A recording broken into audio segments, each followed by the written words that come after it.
Hi, everybody. It's Andrew Gaffney, Retail TouchPoints, Editorial Director. Really glad you could join us today on this next episode for Retail Reset.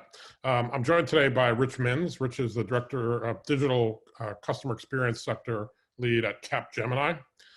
Rich oversees architecture, development, infrastructure, and helps customers envision their proper solution for engaging experience-driven commerce websites. He brings over 20 years of executive experience working with top 500 e-commerce retail brands and has led hundreds of successful commerce launches on numerous different technology platforms. Rich, I appreciate you joining us today. I thought your perspective would be really timely and meaningful.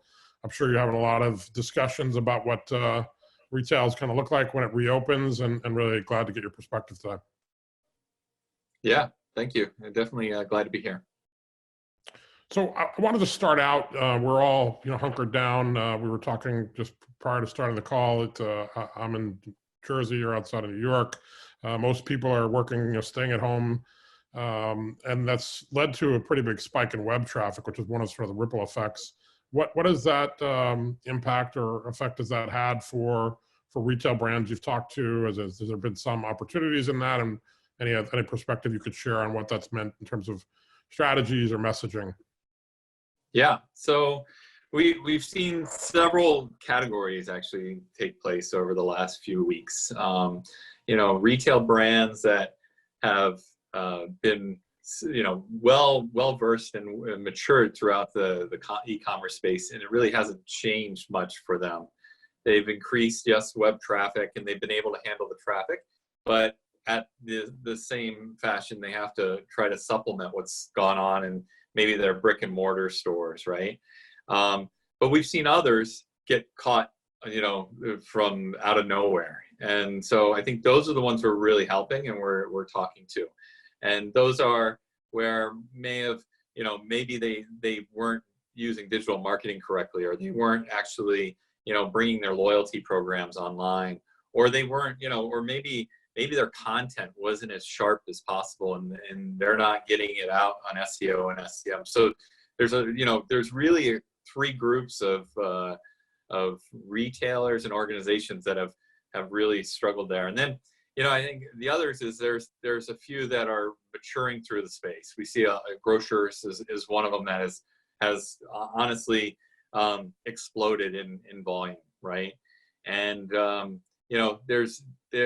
all grocers took the longest time to really advance through that, and they jumped 3 years within their roadmap. And so to kind of plan and start adopting and really grab that volume that's now coming in, they're rapidly coming up with approaches there. So you see that, and that will change the landscape of what commerce looks like across the board, not just in grocery, but it could be convenience stores, to even expectations that are now set in common brick and mortar retailers that are, buy online, pick up at store is now curbside pickup, and that experience there. So does that help? Yeah, absolutely. So if I'm interpreting it a bit, has it accelerated sort of that digital transformation conversation, and any other specifics you can share? I mean, have you seen brands actually investing in their either retail teams or digital teams or capabilities specifically? Yes, 100%. It's accelerated the roadmaps for everyone. The ones that we see organizations. So interesting. There are a couple of organizations that we work with that have seen an uptick in traffic because Amazon shifted their focus towards goods that were needed at the time, the essential goods, right? And so now apparel and everything else was not on Amazon. So all of a sudden they saw an uptick in traffic, and now they're trying to figure out, how do I retain and engage these customers? And maybe, we wanted that seamless effort, but now I need to actually make it more seamless and bring their loyalty in play, right? And the same thing is that, we see in the grocery space that there's a massive amount of need for capabilities. The consumers are asking for capabilities that may have not been there, and it may have been 2 years, 3 years down the roadmap, and no grocers are there, and they're like, we've got to have this now, right? And that that whole piece is interesting, because depending on what maybe region and what your market service is, those capabilities that are requested by your consumers are somewhat different, right? And then, of course, we see a lot of people who just hacked it, right? So they go, we need a good example is curbside pickup, right? A lot of companies just hacked it, and they said, okay, when you pull up, call this number, and then we'll come in out and deliver the order to you. And you see the customer experience of that is not very optimal, right? People are noticing 20, 30-minute waits in the parking lot. They're, and then if you made it a full connected customer experience, then you could probably see, higher satisfaction rates from the consumers and wanting to adopt that model in the future. I do think there's going to be a lot of points where it's going to be, people, as they try to go back to the normal, right? A lot of these trends will stay in the normal pace, and they'll have to make sure that connected customer experience is there. Things like curbside pickup, people are going to be coming to expect that. Curbside pickup, contactless, payments and contactless, and then even the more proactive ordering capabilities, right? As we said before, I live out here in Long Island, and I've got 65-year-olds ordering on Amazon Fresh for their groceries. That's the first time they've been exposed to this, and they're asking for things of like, why can't I just press a button what I ordered last week, right? Because they don't really change their trends and habits. Those type of things are what we're seeing is it's common reordering, quick lists, the ability to really, dive into, hey, I'm looking for authentic brands, right? So, more content to prove that, hey, that cereal that you're buying is actually the same one that you're buying in the store. There's no difference. It's not a store knockoff or something. Are the challenges or limitations, do you find it's more technology and platform or process? A little bit of everything in terms of getting there? A little bit of everything, yeah. And it's, a lot of organizations, it's across the board in things. So for example, let's take the authentic brand. So a lot of customers, and if you look at social media and you look at so a lot of the complaints that came up, there were a lot of knockoff brands that got into the fold when this whole pandemic rush came in, right? People were selling fake, whether it be masks or Q-tips or or even down to food items that weren't really real, right? They were on, whether it be marketplaces or stuff. And so I think that changed the trust factor in some of the consumers out there. And, now you've got to go back and say, okay, let's revisit our marketplace principles. Let's revisit the way we represent the content. Let's revisit how our procurement is done. And you got different retailers and different organizations figuring out ways to attack that. So it goes in the back end all the way up to the digital systems that are there and how they're approaching that. I wanted to ask if you could expand on two aspects. We've been looking a lot at curbside. We've written a lot about omni-channel and buy online, pick up in store. Curbside seeming to be the next version of that, I guess, if you will, or next expectation. Yep. You talked about sort of the half scenario where you said, people could just call and there's a long lead time. What does it look like when it's done right? What does it require technology wise, and what brands or scenarios have you seen where it's done really well? So you see it in some QSR or quick serve restaurants actually done pretty well, right? I think the real approach will be that you've got your mobile app where you're connected to where I know that you're pulling up into the facility, right? And I'm preparing your order as you're pulling up, or I know that you're on your way, right? And so use notifications to say your order's ready. Let us know when you're on your way, when you're 10, 15, 30 minutes out. And then, even beyond that, there is ways to just make it easier and seamless when you pull up, like location awareness on your mobile app. Those are things that are easy to get and to start off, especially if you're connected with your consumer and you also kind of force them to be a little bit more engaged with you because you've now made them download a mobile app, and now it makes it a little bit more engaged. So you see quick service restaurants definitely, approaching that. I think as retailers start to see that as like, okay, I'm in a mall facility, I want to pull up and I want to, pick up the order. I don't really want to go in the mall. Those type of things will be more beneficial, right?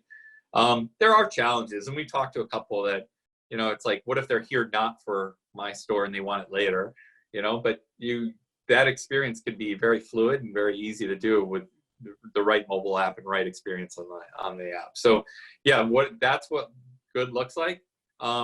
You also want, and the one thing we're seeing, and you'll see this even in some of the financial reports that are coming out, is the cost of labor is huge, right?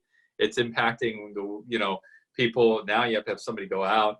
It's more expensive for them to go and collect the order and put it one place, and then they have to handle it so many times. So the experience of being able to optimize the picking process and optimize the storage and handoff is huge, right? And that's going to be something that retailers are going to need to focus on very quickly, because you'll see, and their cost of labor will go up with this, and that's something you've got to be aware of. Yep. Contactless was another thing that you touched on. Do you expect, that's been a discussion in the industry for a while, but do you expect that to be sort of the permanent new norm, that people aren't going to want to hand over their credit card and get it back and swipe it? That would become more transparent? Will it mean more like mobile wallet? What do you expect in terms of payment for transactions? I think all the mobile wallets will start winning out, right? So you'll start to see, Google Pay, Apple Pay, all those really take hold. Every credit card that I've received over the last year has, basically a tap type of capability. And some of this, especially like when it comes to, if I just walk into a store, right, and I pick up an item, the contactless should not just be the payment, but maybe even the item. Maybe, things like RFID start coming more prevalent, and it knows what I'm walking through with, right? There will be innovations that cause, like the last thing I want to do, and I was at a retailer yesterday, I had to buy something, and I had to touch I went to a pay your own pay station, right, and just your self checkout, and I had to actually pick up the scanner to scan out. Now, I'm not worried about anything, but in that just made me think, that's not contactless, right? I have to, now some of the self stations, but this was a store that has large format items, right? They've got things that you really can't put under a scanner or anything. And so you had to have a hand one. That's got to change, right? And I think those are the type of things of, how payment is. If I just tap my payment, or I've got it on my watch now, most of the smartwatches nowadays have it.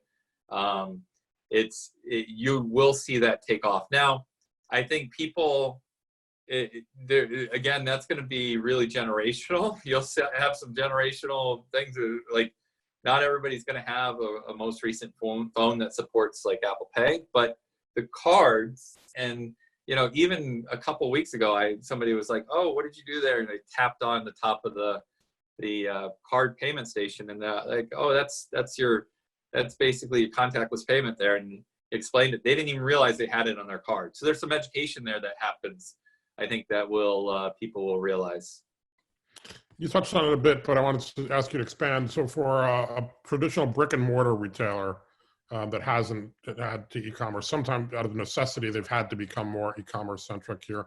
What are, outside of technology, what are some of the things that you're recommending they do in terms of either messaging, tone, marketing, capabilities? What are some of the things that you're saying, okay, if you need to start to really ramp this up, here's where you need to focus? Yeah, so definitely, the areas that we think, we see changing, of course, is number one, exemplifying your commerce experience, bringing that in-store experience into a commerce capability, right? And making sure that you're able to, represent the store values into commerce, right? There are some stores that they're SKU-less, or they don't have the ability to really, tell you what's on their shelves. And there might be, treasure hunts, or, and so you've got to be able to represent that experience there. And there are unique ways. There's a lot of innovative ideas in commerce, but beyond that, I think there's a lot of compassion that needs to be put forward in the commerce space. And the way that you engage with that customer is huge. We have seen, and unfortunately, especially out there, you'll see in Twitter and social media reports that there have been, just the wrong messaging goes over very quickly, and it can cause, even though all intentions were great by a retailer, they just, they didn't address maybe the right customer sentiment, or they didn't address what they're working with other employees, or maybe they're closing their stores for something, or they're not being transparent enough. And that's something that has backfired on some stores, right? And so, I think the one thing that's really important is being clear, transparent, and precise, and compassionate in your marketing messages. And also knowing that now, because you're in this digital space, even though you in the brick and mortar world, you have them in your store, but in this digital space, you want to engage them, with marketing messages, with, fetchback and capabilities online, that they're not feeling pushed to get an item, but they're feeling like they're part of a family and part of your organization. And then, of course, on that store. And I think that's some of the stuff that will drive. And there's going to have to be a show of value of why you would buy something from that retailer, other than going to an Amazon or to somebody else where you feel like you're getting the same type of product, right? I think, what's interesting is that, again, the time to ship, and and really the logistics in the back end are still going to be just as important as they were a year ago or 6 months ago. And that was really a lot of game changer. And, I know I can get my order from Amazon in 2 days because I'm a Prime member. That type of thing, you have to be able to offer those same services. And you're going to have to figure out ways to either build that into a pricing, or offer those services with some type of loyalty, right? And I do believe, go ahead, I'm sorry. I was going to say, I do believe that extends into further things where we see, special treatment, or maybe special, offers for certain type of members that you see are engaging your brand in that way. And that really drags your customers in and makes them feel like loyal. You see that with some retailers out there, that they will consider themselves a loyal member of that brand, and they'll become an advocate for you, right? Yep. I wanted to ask you about delivery, which you touched on. A couple of factors. Even Amazon Prime, they've had to push back deliveries because they've been kind of overrun. Grocery delivery is kind of impossible to get. Things like Instacart have been overrun. What impact do you think this has long-term on delivery? Does it become more prevalent? Will expectations change? So I think a couple of things that are we're hearing, right, and we're seeing. The expectations don't change. They want to, they become more like, I need it within an hour or maybe the day, right? I think same day delivery is probably reasonable in most people's mindsets. And what we see is that, retailers and organizations are scratching their head like, how do I make this cheaper, right? And still provide a service to get there faster? And how do I cut out some of the noise? There are complaints about the way that deliveries are happening, right? And it's, because A, wrong items being delivered, B, it's just not being delivered, all these things and if you don't own that experience all the way to the end, then you might have a problem, and you can't control, negative sentiment that's sent your way. So we see opportunities for organizations to work together. Maybe it's a mall, maybe it's, or geographical region, to be able to say, we will work together to pull together drivers or delivery capability and make sure that we own that final end-to-end. It could very well be, and this would be weird, but, retail deliveries are combined with food deliveries, right? There's different time points and various levels that I think would help stem some of those costs and would help bring those organizations together. But we see a lot of people, and especially in the restaurant space, they did a last minute effort to, if they weren't on, one of the Grubhub, DoorDash, or Uber Eats, they were trying to get over there quickly. And now the rationalization is going to be, okay, what happens in this world of Postmates and Shipt and everything else, of what is the right service and what do I focus on, or do I build my own? And I believe there will be a couple who build their own with a level of service. Maybe it's a white glove service, and maybe it's a service that actually helps them change the game, but they'll have to share that cost with other retailers that are going to want to do that. Interesting. I wanted to go back to sort of e-commerce models. So whether it's a new startup, and somebody's got a brilliant next idea, or it's a traditional retail brand that's trying to ramp up e-commerce, are the metrics the same when you're trying to evaluate and build an e-commerce business? Do they look at customer acquisition costs, lifetime value? I mean, what do you look at sort of fundamentally in this day and age with e-commerce? You're on a startup level? Either or building the business. Yeah, so I was part of a startup 8 years ago, right? And it was, going through that I aged a lot. I lost a lot of my hair.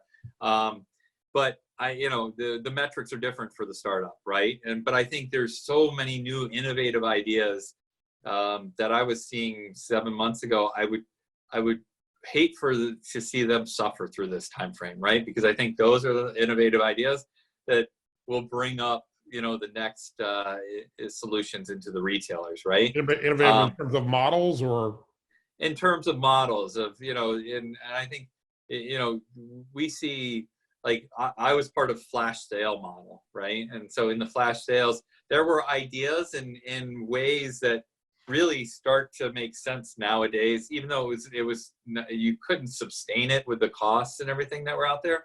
But there are things that in flash sales that still hold true today, right? I think the one thing that makes me, once you start going public or really getting later series of, DE, whatever, and you start to actually focus in, those metrics kick in, cost of acquisition, and it becomes no longer, acceptable to have $100, cost to acquire a customer, or $200 cost to acquire a customer. And I think that's where, you have to figure out, how do I keep my quality higher on my initiatives, and how do I position, really a model in the startup space that can go into a larger enterprise, right? And I think the one thing that's going to be interesting is that, so we all know that there will be some retailers that just don't make it through this, right? What happens with all those goods, and where do they go, and how does that market turn out, is going to be very interesting, because there's going to be a flood of goods that hit the market that organizations are going to jump to and try to sell. And there are innovative ways that some startups were positioning of, like, I'm going to get it in and out quickly don't even pull it into an inventory system. Let's just sell it. Yeah. And that might be advantageous for other retailers, even large, e-commerce players, to be able to think of and try to utilize as they do, like ways of using AI to bring on product, right? I don't want to spend 5 or 25 minutes to onboard a product, right? Ways of using, capabilities to understand the logistics and all these things that, really would help you dynamically, pull in product from various sources, right, of these companies that are going out. So I think the trends are going to be interesting, depending on how long this all kind of pulls together. I think the biggest thing that you'll see the right retailers focus in on areas that will help them, grow their capability, grow their customer base off of new ways that they haven't thought of before. Just like you position, it could be very well like, hey, I'm going to start selling these items that are coming off of, old retailers that just didn't make it. Or or I'm going to, approach new services and stuff that I saw. And maybe in my search, we have companies that, weren't selling certain categories before, that are getting a lot of search results for it. So Yep. now they have to expand into that. And they're like, do I go a marketplace route or do I really start to invest into that capability? And those are the type of things. I wanted to ask you, going back to sort of the pure e-commerce model of, customer acquisition costs for a grocer or a C-store or somebody that's, having to or accelerating that digital transformation. What are the metrics like there? Are they looking more at like cost of goods served, or how should they be weighing this need or opportunity? Yeah, so there is a different mix. So average order values is much different. Items in cart are much different than what somebody walking in. I think, one of the things that in some of the news shows that, like, fresh items aren't being sold as much online as that. And that, some of those dynamics are changing actually as we're getting into these weeks of this, right? Because maybe people are like, I need some greens in my refrigerator, right? But what we're seeing is, and I think, the one thing that is the recurrence of orders is there, and because like some of the delivery fees have been removed and everything, they're not as cautious about building an entire cart because they want to utilize that delivery fee, right? We do see that, there's a higher cost to acquire and serve them online, higher cost to pick the orders. I think all those will start to, because you'll have the volume, right? So now the volume really will reduce the cost, your marketing costs go down. And if these volumes stay high, like what we imagine, and the new trend is really going to be, how do you serve them digitally, right? Then picking orders is going to be an initiative that will have to be optimized, right? And delivering the orders, of course, is going to be, cost optimization around that. But I think, at the end of the day, the metrics are much, unfortunately, they are higher. You see some financial news this morning, one of the large retailers, online orders doubled, their labor costs are higher, right? And so that's type of stuff. And that could be, other consequences related and stuff like that. Maybe it's, but there are challenges that we see with that it's out there. Now, I don't think you have to take in-store metrics and relate that to online metrics, because it's just a failure to do that. And really what you should do is start, positioning yourselves of whether you're C-store, grocer, large format grocer, and your market service that you're doing, and really what the demographic that's holding, at that level of what you should be placing your standards at for those KPIs, right? And also, you should go back to what the brick and mortar sales capability were and find out why you're not, like, let's say you're not selling frozen goods, right? But your brick and mortar did really well on frozen goods. You got to go understand, is it something I'm not displaying correctly? Because you got limited real estate in this digital world, right? And I think what happens is that you have to say, it's not just classification of categories, and it's ability to search, is the content all there? You don't have people that are, in front of, in one of the conversations I had this morning, the big issue now is you don't have people in front of packaging. Packaging won't mean anything if in the digital world. So it's all online content. What does the site tell me look like? What can I search on? How do I get there, right? And that will really change the dynamics of what categories get sold well, right? And it's not just the retailers that are responsible for that, but it's the consumer products organizations that are responsible for providing that right information. Yep. This has been great. I appreciate it. One final question I want to ask. So, breaking your crystal ball out a little bit, essential stores have been open. Obviously, grocery stores and mass merchants have been doing very well during this time. When the rest of retail starts to open, what do you think it looks like? What are some of the sort of new normal? Do you think it's still going to be very prevalent on digital, or what do you think some of the customer behaviors will look like once other stores start to open? I kind of hope everybody comes out in a hugging party, and then, but no, maybe not. But I just knowing where I think people will be cautious, right? They're going to be cautious to go into stores, but some of the stores that shut down aren't really aren't really essential. Like, the thing is, it's like, for example, I can imagine here in New York, Best Buy is not open, right? I can imagine people start to go back to them, right? I can imagine there will be certain, retailers, your Bath and Body Works for soaps are going to be, those are the things that, like, I look at what my wife would go. She'd go out to Bath and Body Works and grab soap and do, fill up the house with whatever we need. I think the ones you're going to be are the large format stores where there could be a lot of people. They'll probably slowly regulate the people, and there will be a limited amount of people. But I do think a lot of people will still kind of, and one of the thoughts is there could be like almost preemptive buying online. So I might go and say, hey, I'm going to go visit ABC store. And I might go online and say, you know what? I just want to look at things before I walk in and know exactly where I want to go. And I do that with actually not knowing this for the last couple of years. I do that already. I'm like, I need this item. And I look and it says, oh yeah, it's in Bay 14 in aisle 12. And I walk right in there, grab it, walk right out, and I'm done, right? That type of concept is going to stem into the retail stores, and it could very well be, those type of purchases where you kind of know exactly what you want.